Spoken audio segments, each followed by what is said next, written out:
경제가 이렇게 쉬울 수 없다. 경제가 이렇게 시원할 수 없다. 경제가 이렇게 색다를 수 없다. 경제직설입니다. 자, 오늘 최요한 평론가 그리고 김영로 앵커 함께하겠습니다. 어서 오세요. 안녕하십니까. 네, 반갑습니다. 예. 왜요? 왜요? 갑시다. 자, 오늘 저희가 준비한 주제부터 이야기를 좀 먼저 해드리고 그 다음에 본격적인 이야기를 네네. 나눠보도록 하겠습니다. 자, 화면으로 준비했습니다. 만나보시죠. 자, 오늘 저희가 준비한 주제 바로 이것입니다. 불황이 차례상을 바꾼다. 네. 바꿨다. 바꿨다. 바꿨다라고 이야기해도 과언이 아니죠. 저 방금 보셨던 차례상 보셨죠? 네네. 예. 차례상 다 놓으실 줄 아세요? 저희는 차례상을 차리고 홍동백서. 홍동백서 뭐 홍동백서만 조유리 알지. 씨, 조유리 네 씨까지 여기 정도까지는 알고. 네, 이따가 네. 그 관련돼서 네. 쭉 한번 설명해드리고 왜 이렇게 말씀을 드린가에 대해서 따로 말씀. 근데 아까 네. 방송 전부터 좀 궁금한 게 있는데 네. 예. 오늘 왜 이렇게 분위기를 잡으시는 거예요? 그러니까 목소리 톤이 평소보다 한 두 톤 내려가면서 오늘 굉장히 근엄하고 뭐 아까도 주먹 인사를 안 하려고 하시더라고요. 네. 왜 그러시는 거예요 오늘? 이 조상님들에 대한 네. 그 은혜를 생각하다 보니까 네. 나도 모르게 겸손해지고 경건해지다 보니까 그랬습니다. 아 네. 진짜요? 예, 그렇습니다. 오늘 물가 얘기할 건데. 물가 얘기할 겁니다. 예. 알겠습니다. 알겠습니다. 일단 저희가 설 차례상을 차려야 되는데 우리에게 부담이 얼마나 가중되고 있는지를 먼저 알아볼 거예요. 네. 김영롱 앵커가 일목요연하게 좀 정리를 해봤죠? 제가 정리는 해봤는데 이게 듣다 보면 좀 열받으실 수도 있고 아, 그래요? 짜증난다라는 짜증난다. 아니요. 그게 아니라 모르는 소리 하지 마라고 할 수도 있어요. 왜요? 왜냐면 지난해보다 차례상 차리는 비용이 5%가 늘어났대요. 네. 근데 실제로 돈 내는 거 보면 5%보다 더 많이 내는 분들이 그렇죠. 많으실 거거든요. 그럼요. 네, 네. 그러니까 뭐 1,000원 하던 게 이게 뭐 한 2,000원 하는 물품도 있고 네. 갑자기 1,500원까지 늘어난 물품도 있는데 네. 5%가 아니다 이거지. 1,050원 늘어난 게 아니잖아요. 그러다 보니까 이제 현실과는 좀 거리가 있긴 하겠습니다만은 네네. 그래도 이제 한국물가정보 그 기관에서 내놓은 수치를 한번 보면요. 네. 설 차례상을 차리는데 전통시장에서 23만 5천 원이던데요. 예. 그리고 대형마트에서는 29만 5천 원이 든대요. 그러니까 전통시장 같은 네. 경우에도 지난해보다 5%가 늘었고요. 네. 그리고 현재 시점에서 대형마트와 전통시장을 비교했을 때도 전통시장이 25% 정도 더 쌉니다. 네. 다만 약과나 과일 같은 경우에는요. 아무래도 대형마트가 더 싸대요. 공장에서 찍어내니까. 예, 네. 그러다 보니까 그리고 바로 유통을 그렇죠, 네. 해주는 거잖아요. 그러다 보니 이제 품목별로 정말 싸게 사고 싶으신 분들은 이거는 전통시장 가서 사고 네. 이거는 이제 대형마트 사고 좀 그렇게 전략적으로 그렇죠. 장을 봐야 네, 된다라고 생각을 하고요. 예를 들어서 사과 같은 경우에 5개가 대형마트에서는 19,000원인데요. 시장에서는 21,000원이래요. 오, 2,000원 정도 차이가 진짜 나죠. 차이 나네. 네네. 그리고 배 같은 경우에는 역시 5개 마트에서는 21,550원인데 시장에서는 22,500원이래요. 시장이 더 비싸요. 예, 시장이 네. 좀 더 그런 비쌉니다. 것도 있겠다. 과일 같은 경우에는. 그러다 보니까 이거는 좀 참고를 하셨으면 좋겠고요.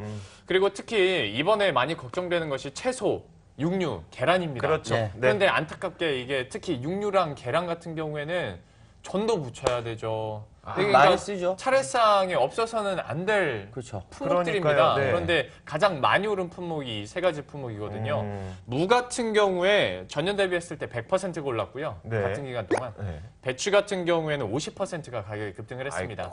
아이고. 그리고 한우 같은 경우에 이 사육두수가 줄어들면서 이제 줄어들어서. 공급이 네네. 줄어들다 보니까 당연히 가격은 올라가겠죠. 네. 그러다 보니까 지난해보다 한 쇠고기 같은 경우에는 4% 정도 가격이 올랐고요. 네. 계란은 저희도 이 자리에서 많이 얘기를 했잖아요. 조류 네. 인플루엔자 때문에 10개들이 이제 계란이 지난해보다 한 65% 올랐다고 하더라고요. 근데 지금 와. 미국산 달걀이 수입되고 네네. 설 전에 풀린다라는 얘기가 있거든요. 그렇죠. 네네. 그 네. 지금 생각하고 있는 계란가 65%보단 조금 더 떨어질 것이다라고 얘기를 합니다. 시기적으로 실제로 네. 예, 계란 가격 자체가 한 판에 이제 9,100원대까지 낮아졌거든요. 만원 그전에 넘어가다가. 예, 막 이제 평균이 9,500원대까지 갔었다가 네. 이제 9,100원까지 떨어졌어요. 그리고 뭐 미국산 계란 같은 경우에는 8,990원까지 네.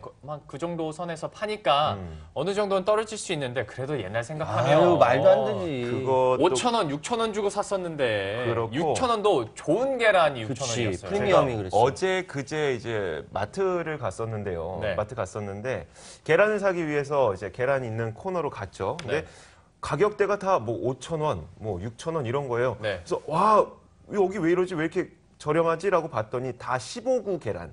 그러니까 15구, 절반짜리. 15개. 아, 15구 계란. 네. 그러니까 실제로 계산을 해보면 12,000원, 그렇죠. 그렇게 되는 13,000원 이 정도 수준인데 워낙 그 절대적인 금액이 커지게 되면 사람들이 소비를 안 하게 되니까 그렇죠. 반으로 뚝 나눠서 그냥 그거를 절반 가격에 그러니까요. 팔더라고요. 요즘에 10개들이가 한 3,300원에서 3,500원 한다니까요. 네, 네. 그러면 한 판으로 치면 이것도 한 13,000원 돈 되는 거예요. 그러니까요. 맞아요. 아니, 그러니까 전부 칠 때도 이제 계란을 조금 덜 쓰자. 옛날에 이게 푹푹 묻혔는데 이거 푹푹 못 묻히고 그냥 야 조심해. 찍어만. 야 조심해. 이렇게 살짝 살짝 이렇게 찍어서. 해야 되는 네. 차례상 풍경과 설 풍경이 나오지 요즘 않을까. 요리 프로그램 중에 네. 계란 묻히지 않고 네. 전 부치는 법도 막 나오고. 아, 그러니까요. 아, 요즘에 네. 전이 헐벗게 될 것이다라는 얘기를 많이 헐벗어? 하더라고요. 네. 좀 야한 전. 계란 그 옷을 입히지 않고 네. 그냥 전을 만들어야 되지 않나라는 얘기까지 실제로 있어요. 그런데 우리가 이렇게 이야기를 듣다 보면은 왜 우리가 이렇게 어려워졌을까라고 네. 생각을 하시겠지만 실제로 보면 전통시장에 계신 상인분들도 어렵고 네. 그리고 이 백화점에 있는 유통업체들 뭐 대형 마트 이런 업체들도 어렵고 사실 그러게요. 그렇다고 하더라고요. 네. 그러니까 다 함께 어려운 상황인 거예요. 어떻게 보면 저는 되게 궁금했던 게 원래 자본시장에서는 누군가가 이득을 얻게 되면 누군가는 손해를 보고 네. 그렇죠. 누군가 손해를 보면 누군가 이득을 얻잖아요. 뭐 유동성이 옮겨가는 네, 거니까. 네, 그러니까요. 그렇죠. 근데 그렇죠. 어떻게 이렇게 다 같이 어려울 수가 있을까? 네. 라는 생각이 드는데 실제로 제가 몇 개의 기사 제목을 한번 뽑아봤어요. 네.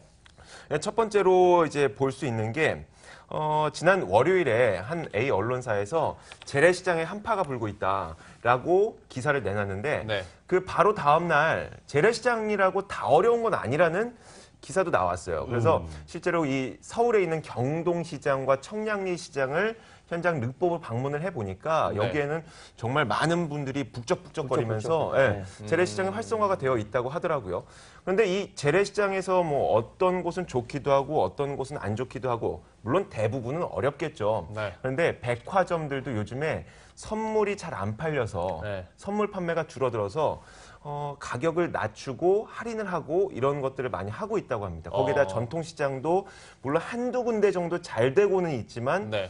대부분 어려운 건 사실이고 아무래도 정말 찬바람 쌩쌩 불고 네. 김영란법 시행 이후에 맞는 첫 번째 그치. 설이잖아요. 백화점 선물 그런- 판매. 네. 그러다 보니까 이제 백화점도 그런 분석을 많이 내놓고 있어요. 그래서 백화점이나 이런 전통시장에서 한파가 몰아치고 있는 이유로 몇 네. 가지를 들고 있는 게 탄핵 정국 때문에 아, 심리적 심리적으로 위축돼 있으니까. 이런 것도 있고 김영란법 때문이라는 이유도 있고 계란값과 혹은 배추값 같은 뭐 채소류 이런 것들의 가격 급등 이런 네. 것들도 이유가 되긴 하는데 근데 가장 큰 문제점 그러니까 원인과 결과가 좀 구분이 안 될 수도 있겠지만 가장 근본적인 문제점은 그냥 소비자들이 지갑을 닫고 있다는 게 아닐까 싶어요. 그렇죠. 그래서 그거야. 소비심리지수를 제가 준비를 했는데 소비심리지수가 지난 12월에 94.1을 기록했단 말이에요. 지금 맨 오른편에 보이시는 게 바로 94.2인데요. 떨어진 거. 이게 7년 8개월 만에 최저치라고 합니다. 최저치. 네. 그러면 7년 8개월 전에 무슨 일이 있었을까? 도대체 그때 무슨 일이 있었을까? 2009년 아니겠습니까? 리먼 브러더스 사태 아, 터졌을 리먼 때. 브러더스 사태구나. 그러니까 글로벌 금융위기 당시만큼 사람들이 지갑을 아하. 안 열고 있다는 거죠. 네네. 공교롭게도 소비 심리가 정말 악화됐던 것은 네. 우리가 볼트모트의 이름처럼 얘기하면 안 되는 그 이름이 나왔던 그 시점 10월. 되게 볼드모트 거창한 그분을 너무 크게 대우해 주시는 거 아닙니까? 그런가요? 네. 자, 근데 그나마 고무적인 건 있었어요. 제가 이렇게 여러 가지 조사를 하다 보니까 네. 물론 소비 심리가 좋아지지 않는 것은 사실이에요. 그리고 소매 유통업체들도 이번 1분기에 굉장히 경기가 불황할 것으로 전망하는 그런 전망이 더 많았다는 거죠. 네. 그래서 실제로 RBSI라고 하는 소매 유통업 경기 전망 지수가 4년 만에 최저치인 89를 기록하긴 했어요. 근데 제가 왜 고무적이라고 얘기하느냐? 네. 물론 기준점은 100입니다. 네. 왜 고무적이라고 얘기하느냐? 이게 사람들의 소비 유통 경로의 변화처럼 보이기도 한다는 거예요. 아, 지금 나오고 있는 저거. 그렇죠. 아. 경기 호조를 느끼는 그러네. 그런 소매 유통 업체들이 있어요. 바로 예. 인터넷 쇼핑몰과 홈쇼핑에서는 네. 그래도 1분기에는 경기가 좀 나아질 것으로 본다고 응답을 했고 다만 전통적인 오프라인 매체들인 백화점과 슈퍼마켓, 대형마트 이런 곳에서는 1분기 경기가 매우 안 좋을 것으로 예측했다는 거죠. 네. 물론 이것을 우리가 설 차림상만으로 얘기를 할 수는 없겠지만 없겠지만. 어떤 소비자들의 유통 경로가 옮겨가면서 재래시장도 좀 안 좋아 보이고 전통적인 유통 마트들도 안 좋아 보이는데 다만 인터넷을 통해서 사람들이 구매를 늘리고 있어서 이런 현상이 나타나는 것은 아닐까라는 추측을 좀 해볼 수가 있을 것 같아요. 저 RBSI가 몇 월 거라고요? 이게 1분기를 전망하는 전망. 거예요. 그러니까 지난 전망했을 4분기에 소매 아하. 유통업자들에게 물어본 거예요. 예, 예. 1분기 경기가 어떨 것 어떠냐? 같습니까? 라고 물어본 거죠. 예측한 그래서 거죠. 네, 1분기 전망입니다. 그러고 보니까 저도 지금 인터넷 쇼핑몰은 이용을 하는데 네. 네. 백화점을 간 기억이 오래됐네 보니까. 그렇죠. 아무래도 인터넷이 더 싸잖아요. 그러니까. 그리고. 싸고 그러다 보니까. 그러니까. 그렇다 보니까 자 제가 했던 이야기는 사실 이렇게 그나마 고무적인 부분이 있다. 우리가 돈의 이동이 생기는 것이지 돈이 사라지는 것은 아니다라는 이야기를 그렇죠. 좀 해드렸던 네, 네, 거고. 네. 근데 이건 약간 이제 우리의 취지에선 벗어났으니까 다시 한번 설 차림상으로 돌아와 볼게요. 네. 자, 근데 요즘에는 돈도 이동하고 있지만 차례상도 굉장히 변화하고 있다고요. 바뀌고 네. 있죠. 제가 방송 전에 최평님께 들었는데 요즘에 피자도 올라갈 수 있다면서요. 그렇습니다. 아, 뭐 지역별로. 지역별로. 아, 지역별이라고 해도 피자는 전 굉장히 충격적이었거든요. 아니, 왜냐면 아, 저렇게 나가고 저기 있어요? 아니 그렇죠. 왜냐면 돌아가시기 전에 피자를 좋아했으면 좋아하시면, 피자를 자, 해도 자, 되죠. 흥분하지 마시고 네네. 여기에 대해서 제가 잘 말씀드리겠습니다. 네. 그 도깨비가 936년을 살다 보니까 여러 가지 변화를 다 겪었지 않습니까? 그래서 오늘 방송 컨셉을 도깨비 컨셉으로 할까 하다가 본인이 네. 지금 공유라고 생각하시는 거예요, 그러면. 최공유라고 우리 조연출이 아까 그 얘기. 어떻게 하시려고 그래요? 네, 알겠습니다. 예. 자, 아까 시작하기 전에 네. 이야기할 때 네. 그 차례는 5가지 원칙 이야기하죠. 홍동백서, 홍동백서. 네, 그죠? 조유리 씨. 네, 조유리 씨. 여기 두 가지는 아실 거야. 네. 네. 근데 이제 예를 들어서 좌포우에는 아세요? 포는 왼쪽, 그렇죠. 네. 식혜는 오른쪽. 네. 여기까지. 아, 예. 자, 어동육소는 뭡니까? 어동육소. 물고기가 동쪽으로 그쵸. 그리고 고기류는 육고기는 네. 오른쪽으로. 오른쪽으로. 그러니까 서쪽으로. 네. 그러니까 서쪽이에요. 확실해. 그렇죠. 그리고 조유리 씨. 이게 가장 중요해요, 사실은. 네. 네. 그러니까 대추, 밤, 배, 감으로 제사상에 놓은 과일 기본 4가지인데 네. 왜 그런 줄 알아요? 왜 그래요? 예, 대추 조자는 네. 이게 그 임금님을 상징하고요. 예. 밤은 한 송이에 세 개가 들어가 있잖아요. 네. 네. 좌의정, 우의정, 영의정을 상징한다고 합니다. 2개 들어가 있지 않나? 3개 들어 있어요. 아, 미안합니다. 그 배는 이제 씨가 6개가 있어서 네. 이 육조 판서, 이조, 호조, 예조, 병조, 형조, 공조 판서 아. 얘기한다. 이게 우리 전통적으로 내려왔던 이야기예요. 저 네. 근데 뭐 좀 여쭤봐도 돼요? 예, 천천히 물어보세요. 저거 다 얘기를 아니, 해주셨잖아요. 그러니까 예, 네. 예. 저 도대체 누가 정한 거예요? 저거 전통적으로 내려온 거라니까요. 그러니까 누가 정한 거예요? 저거 누구 제가 알아봤더니 이거 누구 딱히 정한 사람이 없대요. 정한 사람 그럼요, 없죠. 그럼요. 예, 전통적으로 쭉 이렇게 서로 그래서 각각의 옛날에 지방마다 양반집이 하는 거 보고 옆에서 따라하고 막 따라하고 하다가 하면서 저렇게 자리 된 거지. 잡혔다는데 자리 잡힌 거죠. 근데 우리 지금 이 얘기 해야 돼요? 하여튼 넘어갑시다. 이런 거를 다 차례상에서 지킬 이유가 있냐 이거죠. 없죠. 그래서 제가 그 얘기하는 거예요. 네. 차례상이 바뀌고 있다. 네. 자, 지금 이야기했는데 아까 얘기 피자 충격이라고 했죠. 네. 전 대신 피자가 올라가는 거예요. 아, 전 대신. 그래. 자, 치킨 올라가도 됩니까? 커피 올라가도 됩니까? 아, 되죠. 왜 안 돼요? 파인애플 올라가도 될까요?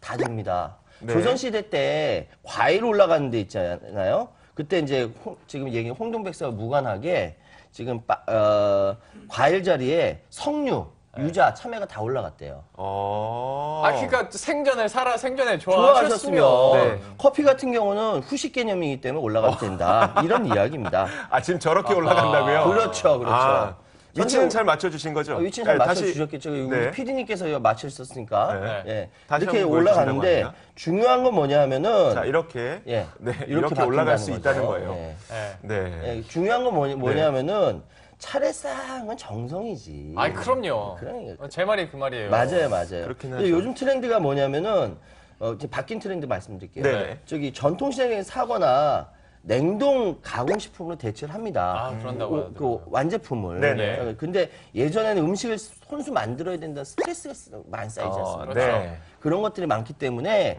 그거 말고 왜 바쁜 직장 생활 내 여유도 없는데 네. 그렇지 않습니까? 그 피자 치킨 별식 개념을 올려도 됩니다. 우리 저 PD님이 손수 만드셨는데 계속 이거 보여주시네. 예. 정성을 다하는 손수 준비하는 것만 미덕은 아니다. 네. 요즘 보니까 명절 간단하게 세우고 같이 해외 여행 가시는 분들도 많기 그런 때문에 데도 많고. 그렇죠. 예. 그리고 이제 바뀌고 있다. 또 한 가지는 뭐냐면 아까 이야기하셨던 대로 지금 지갑은 얇아지는데 치솟는 재료값 뭐 이런 것들 때문에 네, 네. 점점 간편한 것을 이야기하고 있죠. 예를 들어서 그 뭐 대형마트의 주요 구성 상품도 요즘 그렇게 딱 구성돼서 나오고 있거든요. 네네. 네. 가서 차례상을, 그대로 네. 차례상을 그대로 사오는 거예요. 그대로 올려놓기만 하면 되는 네네. 거죠. 그런데 올리면 안 되는 것들도 있어요. 등 푸른 생선이라든지 뭐 이렇게 뭐 치자로 끝나는 생선이라든지. 네. 그건 왜 그런 거예요? 왜냐하면은 등 푸른 생선은 뭐 이건 전통적으로 내려온 거지. 그러니까 천시에서 못 올린다라든지. 아. 예. 갈치나 꽁치나 삼치 못 올리는 거는 자식들이 네. 화합을 못 한다.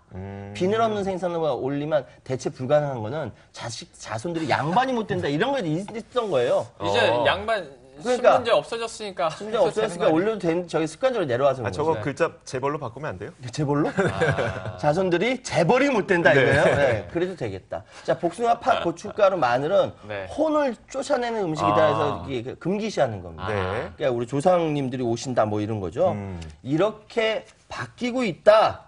예, 요즘 트렌드가 바뀌고 있다라는 걸 말씀드리고 싶어서 이렇게 말씀드립니다. 네, 알겠습니다. 그런데 개비가 안 나오네. 이렇게 바뀌었을 때는 사실 어떤 어르신께서 예. 돌아가신 뭐 사자께서 네. 그것을 좋아하셨기 때문도 있겠지만 네. 사실 우리 지갑 사정도 좀 있지 않아요. 그러니까요. 네. 자, 그 지갑은 얇아지는데 치솟는 재료값 때문에 네. 되는 거예요. 수도권 아까 잠깐 말씀하셨는데 수도권 차례상 주문 없이 다래용 보니까 네. 최근 3주간 전체 매출에서 4, 6인분 상 22만 맞아요. 5천인 거죠. 네네. 요게 주문이 15%가량 증가했다라는 거예요. 그 대신 평년에 보면은 10에서 12인분 왜 많이 모여서 먹잖아요. 네. 네. 이게 줄어든다는 거예요. 오히려 그런 것들이 줄어들고 소비자 선택의 변화가 있기 때문에 네. 매출도 10% 정도 삭감된다. 이런 이야기들이 많이 있는 거예요. 그러니까 이게 주요 그 차례상 그대로 사다가 갖다 올리든 네. 아니면 뭐 간편하게 사다 올리든 네. 주머니는 얇아지기 때문에 네. 손수 만들어낸 스트레스보다 그 주머니 얇아진 스트레스도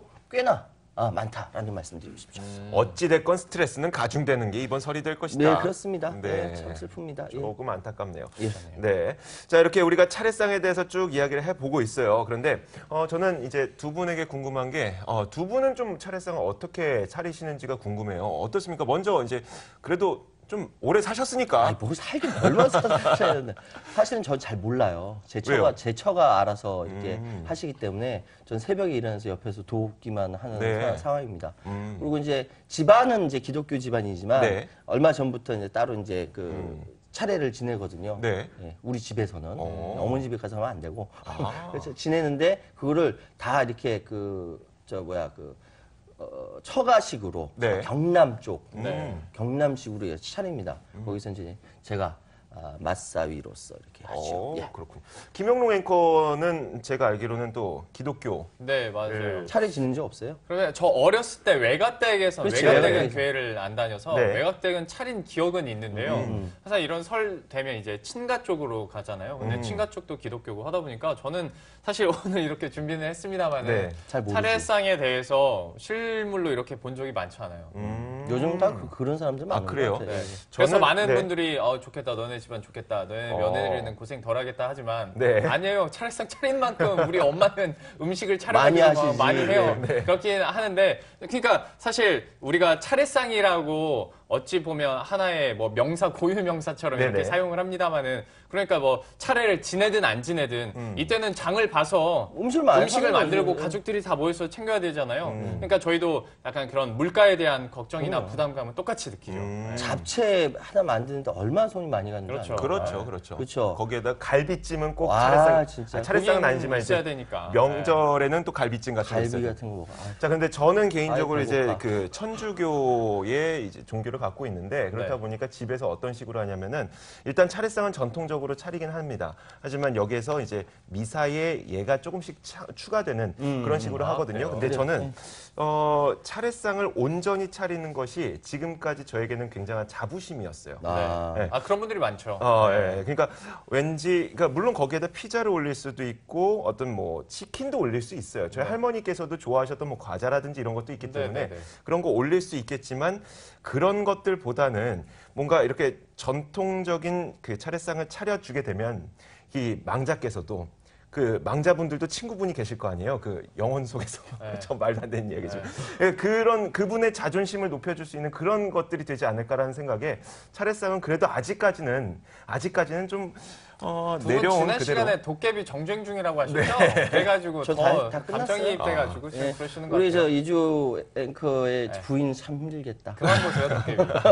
자, 아무튼 저희가 이렇게 좀 차례상에 대해서 이야기를 해봤고, 근데 가장 중요한 것이 이제 결론이 될 것 같아요. 예. 각자의 결론을 좀 내려주시고 먼저 최현 평론가님께서 말씀해 자, 주시겠어요? 성균관의 박광영 의뢰부장께서 이런 말씀을 하셨어요. 간단하게 준비해도 조상께 정성을 드리는 것이 차례상의 본질이다.